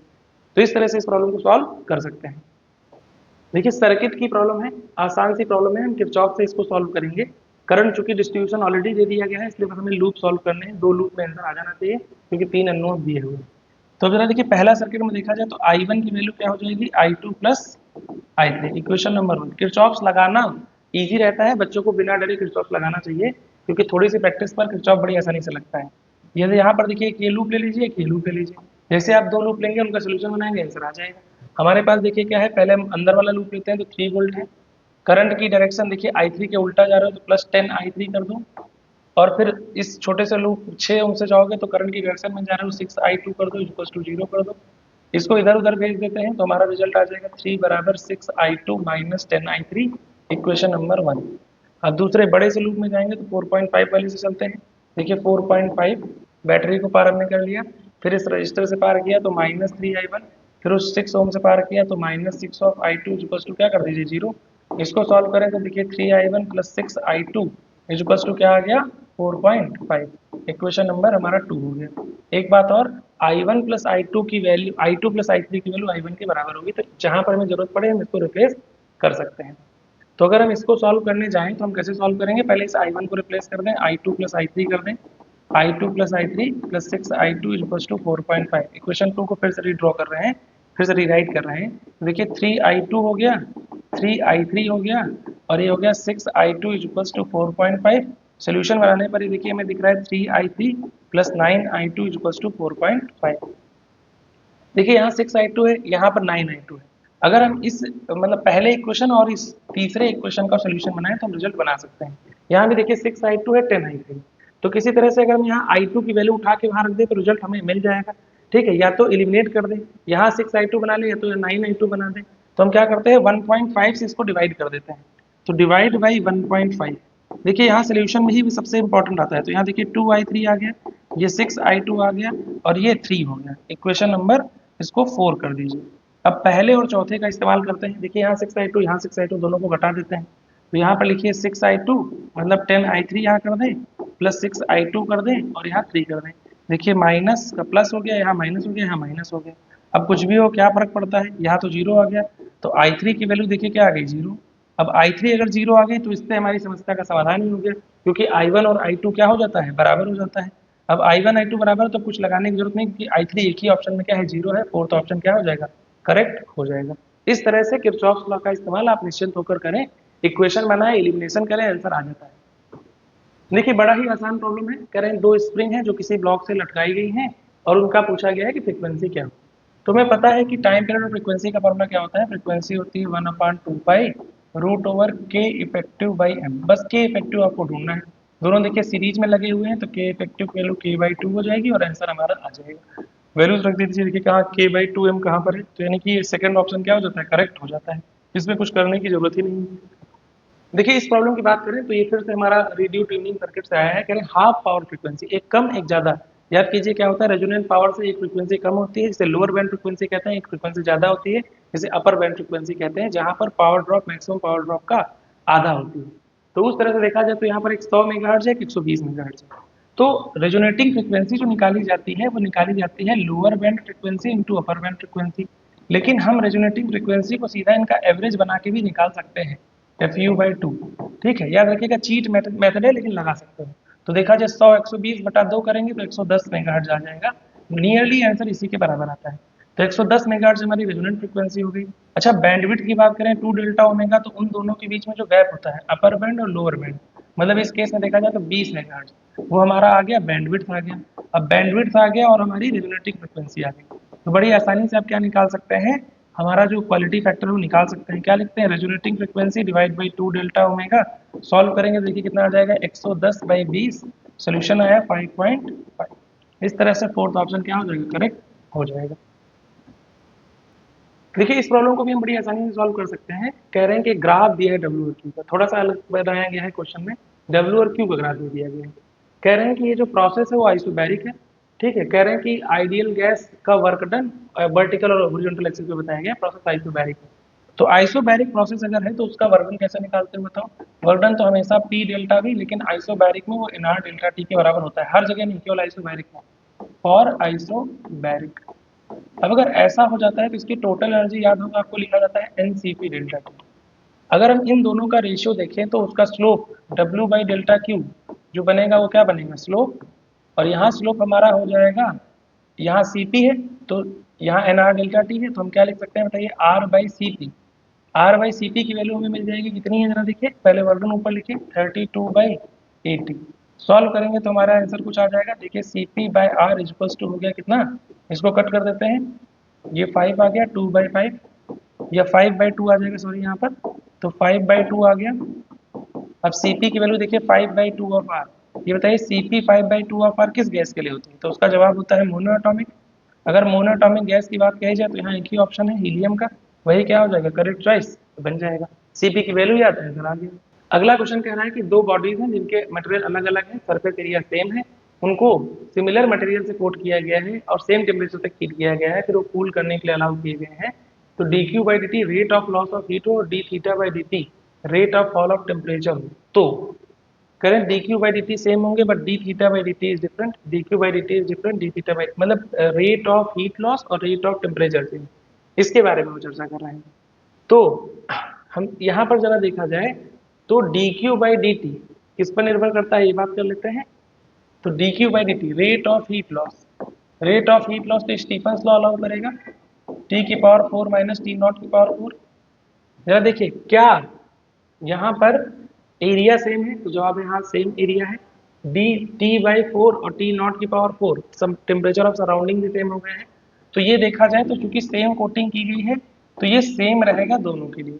लेकिन D theta by D T जब निकालते हैं तो D theta by D T में यहाँ एम एस डेल्टा थीटा करेंगे, फिर आ जाएगा सिग्मा ए बाई हमारा एम एस आ जाएगा, फिर यहाँ टी की पावर 4 माइनस टी नॉट की पावर 4। अब यहाँ पर देखिए मास और स्पेसिफिक हीट पर डिपेंडेंट होने लगेंगे, तो यानी कि D theta by D T mass और specific heat nature of material पे भी डिपेंड कर रहा है, और वो कह रहे हैं डिफरेंट मटेरियल्स, मतलब मटेरियल का मास और स्पेसिफिक हीट अलग अलग हो सकता है। तो यानी कि D theta by D T क्या हो जाएगा different, but D Q by D T क्या हो जाएगा सेम, इसलिए पहला ऑप्शन क्या हो जाएगा, इसका करेक्ट चॉइस बन जाएगा। एक असर्शन रीजन का सवाल है, आसान है, कह रहे reflective index of turpentine oil with respect to air is more than that of water with respect to air. याद रखिएगा टर्पेंटाइन ऑयल जो होता है उसकी मटेरियल डेंसिटी कम होती है बट ऑप्टिकल डेंसिटी ज्यादा होती है। तो असर्शन क्या हो गया इसका, ट्रू हो गया, इन्फॉर्मेटिव सवाल हो गया।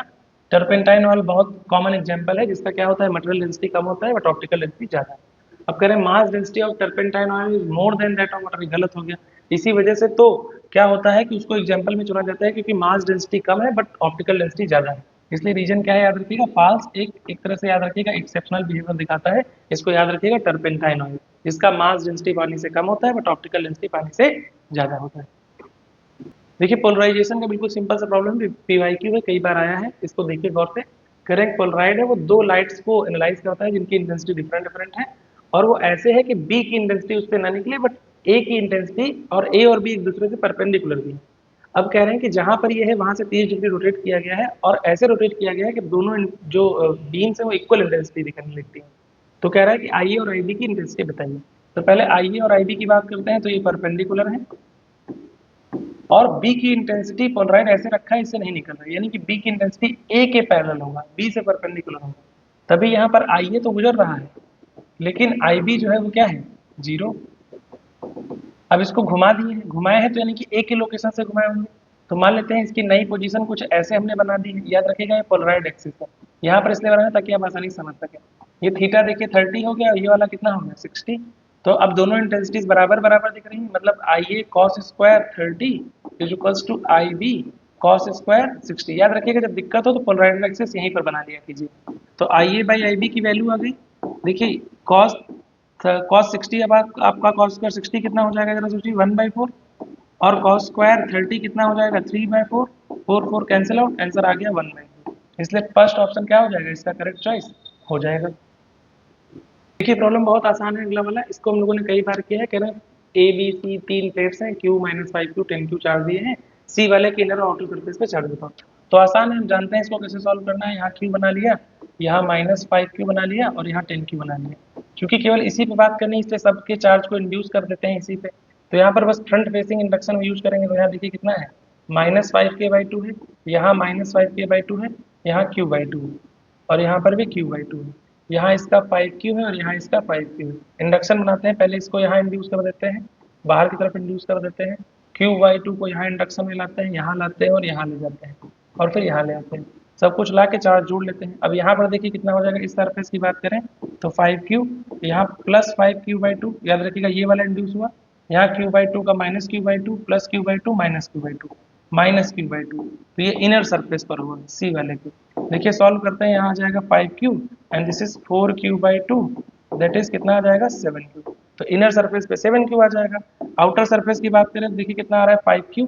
अब यहाँ पर देखिए इस वाले का -5q का +5q, इधर की तरफ +5q, तो 5q/2 यहाँ पर आ जाएगा -5q/2। इसका देखिए q/2 का -q/2 plus q/2 -q/2 plus q/2, तो प्लस q/2 आ गया। जरा देखिए सॉल्व करते हैं कितना आ जाएगा हमारे पास जो रिजल्ट आ रहा है वो कितना आ रहा है, पहले वाले का 5q -5q/2 और q/2, सिंप्लीफाई करने पर ही आ जाएगा आपका 3q। तो इस तरह से हमारा ऑप्शन थर्ड करेक्ट हो जाएगा। देखिए इस प्रॉब्लम की बात करें तो इसमें फिगर को आप देखेंगे तो ये वाला जो दिख रहा है ये 10 है, ये -10 है, ये -20 है, यहाँ पर भी यही -10 और -20 दिख रहा है। अब कह रहे हैं कि यहाँ पर आपको पैरेलैक्स मेथड का ग्राफ दे दिया गया है और पूछा गया फोकल लेंथ ऑफ कॉन्केव बताइए। तो आप एक बात जानते हैं, जहाँ पर कर्व बेंट होता है वो चीज़ 2f वाली लाइन होती है। तो ग्राफ यहाँ पर ही ये देखिए याद रखिएगा बेंट हो रहा है, जिसको आप क्लियरली ऑब्जर्व कर सकते हैं। तो ये देखिए यहाँ 15 है और ये वाला 15 है, तो 2f और 2f के जो कॉमन पॉइंट्स हैं वो कितने दिख रहे हैं -15, -15। तो हम बड़ी आसानी से फोकल लेंथ बता सकते हैं कि -7.5 सेंटीमीटर इसकी फोकल लेंथ हो जाएगी। कर्व का एनालिसिस है, याद रखिए कर्व जहाँ मुड़ता है वहाँ 2f वाला पॉइंट होता है। देखिए इस प्रॉब्लम को देखते हैं, इस प्रॉब्लम को देखते हैं। आसान सी प्रॉब्लम है, कह रहे हैं कि पहले हमें क्या करना है, पहले में एक स्प्रिंग को पहले जोड़ा गया है तब T1 है, दूसरी स्प्रिंग को जोड़ा गया है तो T2 है, और उन्हें सीरीज में जोड़ दिया गया है तो T है या T3 है। तो अगर हम बात करें T1 की तो फॉर्मूला क्या लिखा जाना चाहिए, 2 pi root over m by k. ये लिख सकते हैं T1 square equals to 4 pi m upon K1। फिर T2 स्क्वायर लिखना चाहें तो क्या लिख देंगे, 2 पाई और यहाँ लिख देंगे m रूट ओवर m, और यहाँ लिख देंगे K2, यहाँ K1 लिख देंगे। तो T2 स्क्वायर को क्या लिखा जाना चाहिए, 4 pi square m by K2। अब अगर हम बात करें T3 की, तो T3 की वैल्यू क्या हो जाएगी बताइए। T3 की वैल्यू हमारी हो जाएगी कुछ ऐसे ही सेम फॉर्मेट में, T3 इक्वल्स टू हो जाएगा 2 पाई रूट ओवर m और ब्रैकेट के अंदर 1 अपान K1 प्लस 1 अपान K2, क्योंकि उसे सीरीज में जोड़ा गया है। अगर सॉल्व करके लिखना चाहें तो T3 स्क्वायर हो जाएगा 4 पाई स्क्वायर m और ये ब्रैकेट के अंदर 1 अपान K1 प्लस 1 अपान K2। अगर देखा जाए तो हम इन दोनों इक्वेशनों को जोड़ दें तो तीसरा इक्वेशन जैसा हमें इक्वेशन देखने को मिल जाएगा। तो हम क्या करेंगे, बस जोड़ देते हैं। तो क्या हो जाएगा, T1 square plus T2 square is equals to T3 square. तो इस तरह से क्या हो जाएगा, हमारा ऑप्शन 2 क्या हो जाता है, करेक्ट हो जाता है, क्योंकि सीरीज में जोड़ा गया है। ध्यान रखिएगा, एक बार क्वेश्चन ये पैरेलल में भी आया है। ये प्रॉब्लम प्योर सेमीकंडक्टर वाला प्रॉब्लम बन जाता है, जिसमें होल्स और इलेक्ट्रॉन दोनों मौजूद है और उनकी कंडक्टिविटी निकालनी है। तो कंडक्टिविटी वाला फार्मूला अगर आपको याद हो तो हम एक फार्मूला पढ़ते थे, J equals to sigma into E, current density. तो करंट डेंसिटी बराबर कंडक्टिविटी इंटू इलेक्ट्रिक फील्ड। अगर हम इसको लिखना चाहें तो हम लिख सकते हैं, जरा देखिए क्या होगा, आई जे की वैल्यू लिख सकते हो n e v d divide by electric field sigma. तो देखिए एन ई और ये म्यू हो जाता है मोबिलिटी, तो कंडक्टिविटी का formula n e into mu होता है। तो यहाँ पर दो पार्टिकल्स मौजूद है, चार्ज के दोनों का ले लेंगे।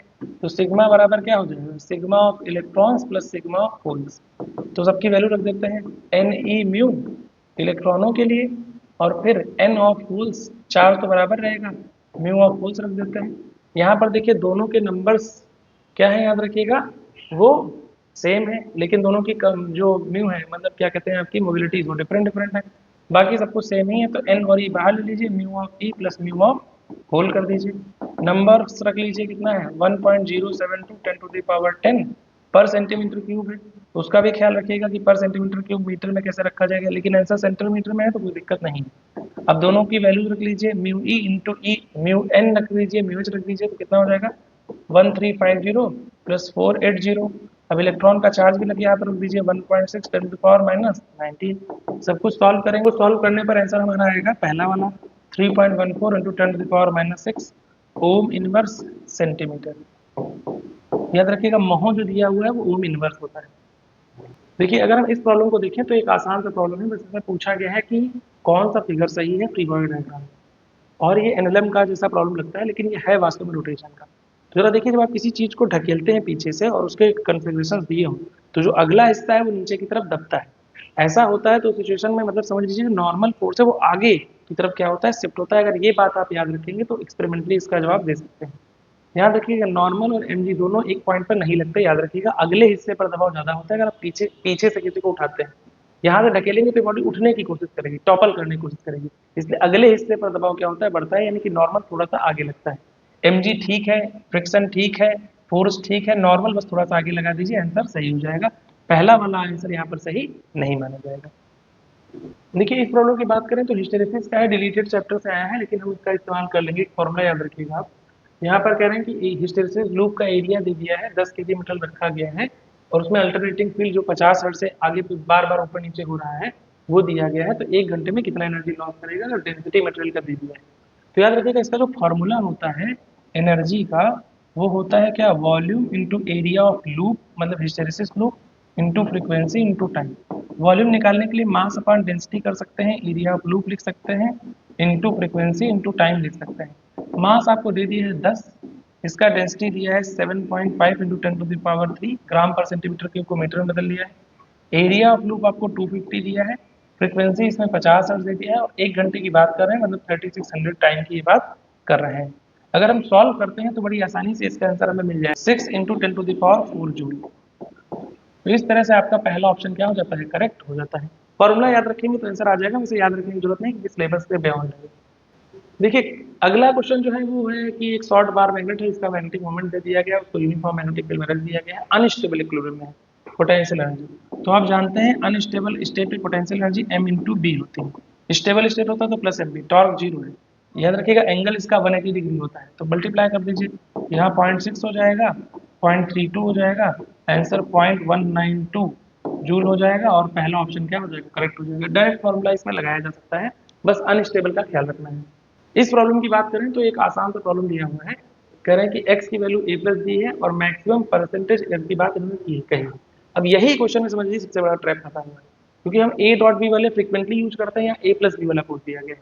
तो याद रखिएगा जब ऐसा कुछ होता है तो हम क्या लिखेंगे, delta x by x into 100। याद रखिएगा परसेंटेज एरर निकालने का फॉर्मूला ये है। अगर ऐसा है तो डेल्टा एक्स जोड़ने में क्या लिखोगे, delta A plus delta B, और पूरी क्वांटिटी लिखी जाएगी ए प्लस बी। रिलेटिव एरर नहीं है, याद रखिएगा यहाँ पहले हमें क्या निकालनी होती है, एब्सोल्यूट एरर फिर रिलेटिव एरर। तो इस हिसाब से देखा जाए तो delta A upon A plus B हो जाएगा, प्लस डेल्टा बी अपान ए प्लस बी हो जाएगा। इस तरह से आप क्या निकाल सकते हो, एरर निकाल सकते हो। याद रखिएगा वो टॉपिक रिवाइज कीजिए, इसमें एडिशन और सब्सट्रैक्शन वाली एरर निकाली जाती थी, वरना एक आसान क्वेश्चन आपका क्या हो जाएगा, गलत हो जाएगा। इसका आंसर थर्ड क्या हो जाता है, करेक्ट हो जाता है। देखिए बड़ा ही आसान प्रॉब्लम है, हमें डाइपोल मोमेंट से इलेक्ट्रिक फील्ड निकालना है। डाइपोल मोमेंट का मैग्नीट्यूड 2 हो जाएगा, यहाँ 1 है, यहाँ रूट 3 स्क्वायर करेंगे 2 आ जाएगा, डिस्टेंस 2 ही है। बस जो इलेक्ट्रिक फील्ड का फॉर्मूला लिखते हैं के पी बाई आर क्यूब, उसमें हमें 1 प्लस 3 कॉस स्क्वायर थीटा वाला टर्म यूज करना है जनरल मैग्नेटिक फील्ड का। यहाँ थीटा बस अननोन है, तो थीटा निकालना कोई बहुत बड़ा टास्क नहीं दिख रहा है। मान लेते हैं एक्सेस है, यहाँ पर हमारा डाइपोल रखा हुआ है, और यहाँ पर हमसे पूछा गया है कोई पोजीशन 2,0,0 पर, तो ये वाला एंगल निकालना है। तो अगर हम tan थीटा निकाल लें डाइपोल का तो बड़ी आसानी से आ जाएगा। देखिए tan थीटा ओरिएंटेशन निकाला √3/1, और थीटा हमारा क्या आ गया, 60 डिग्री आ गया।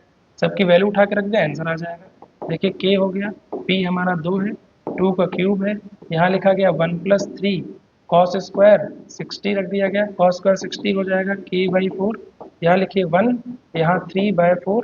सोल्यूशन बनाने पर देखिए k बाय यहाँ 2 एक था, यहाँ पर सोल्यूशन जब बनेगा तो फाइनल रिजल्ट हमारे पास क्या आ जाएगा, जरा देखिए यहाँ पर आने वाला है k/4 इंटू √7/2। सॉल्व करने पर k/8 √7, यानी कि फोर्थ ऑप्शन क्या हो जाएगा, करेक्ट हो जाएगा। हम लोग इस प्रॉब्लम पे गौर करते हैं। प्रॉब्लम काफी आसान है, कह रहे हैं ट्यूनिंग फॉर्क है जिसकी फ्रीक्वेंसी 300 हर्ट्ज है, उसको किसी रेजोनेंस ट्यूब के साथ क्या किया गया है, वाइब्रेट किया गया है, जिससे पहली जो हमारी जो रेजोनेटिंग लेंथ है 23 सेंटीमीटर। फिर ट्यूनिंग फॉर्क दूसरा रेजोनेंस मिल रहा है, उसका सेकंड ओवरटोन मिल रहा है 123 सेंटीमीटर पर। एंड करेक्शन ट्यूब का बताइए, तो हम लोग इसका एंड करेक्शन सॉल्व करते हैं, तो क्या फॉर्मूला लिखते हैं, L1 plus E V/4 of F, और दूसरा लिखते हैं L2 प्लस ई जिस भी रेजोनेंस के साथ, मतलब नेक्स्ट रेजोनेंस जो मिल रहा है उसको लिख देते हैं। तो यहाँ पर क्या मिल रहा है, second overtone, one and open organ pipe में सेकंड ओवरटोन मतलब फिफ्थ हार्मोनिक, तो 4V यहाँ पर 5V/4f हो जाएगा। इसको सॉल्व करें तो L1 plus e divide by L2 plus e is equals to 1/5 हो जाएगा। यानी कि सोल्यूशन बनाते वक्त देखेंगे 5L1 plus 5E is equals to, यहाँ हो जाएगा L2 प्लस ई, सबकी वैल्यू रख देते हैं, 5 इंटू 23, 5 प्लस ई, और दूसरी लेंथ जो हमें मिल रही है वो 123 मिल रही है, प्लस ई हो गया। सिंप्लीफाई किया गया, देखिए 5E minus e is equals to हो गया 123 माइनस 115। इसको सिंप्लीफाई करेंगे तो क्या आ जाएगा, 4E इज इक्वल्स टू 8, या E की वैल्यू आ गई 2। तो यहाँ से E की वैल्यू क्या आ गई, 2 सेंटीमीटर, और सेकंड ऑप्शन करेक्ट हो जाता है। तो इस तरह से हम लोगों ने इस पेपर का सोल्यूशन बनाया। जो पेपर देखा जाए तो थोड़ा सा इंफॉर्मेटिव था, कुछ प्रॉब्लम्स इंफॉर्मेशन पर बेस्ड थे और कुछ कैलकुलेशन पर बेस्ड थे, लेकिन ओवरऑल प्रॉब्लम को मीडिएट एक तरह से कहा सकता है, मीडिएट लेवल का था। ठीक है, तो इस प्रॉब्लम पेपर को हम लोगों ने डिस्कस कर लिया है, कंप्लीट डिस्कशन यहाँ। देखिए कुछ एक्सपेरिमेंटल स्किल वाले वीडियोस और कुछ मिस्टेक्स वाले शॉर्ट्स भी हम बनाना शुरू कर रहे हैं, ताकि जो आप छोटी छोटी गलतियां करते हैं पढ़ने में बोलने में, वही गलतियां आपके लूप होल्स बन जाते हैं, तो उन्हें भी फॉलो करते रहें और चैनल को सब्सक्राइब कर लें और वीडियो को लाइक करें। Thank you.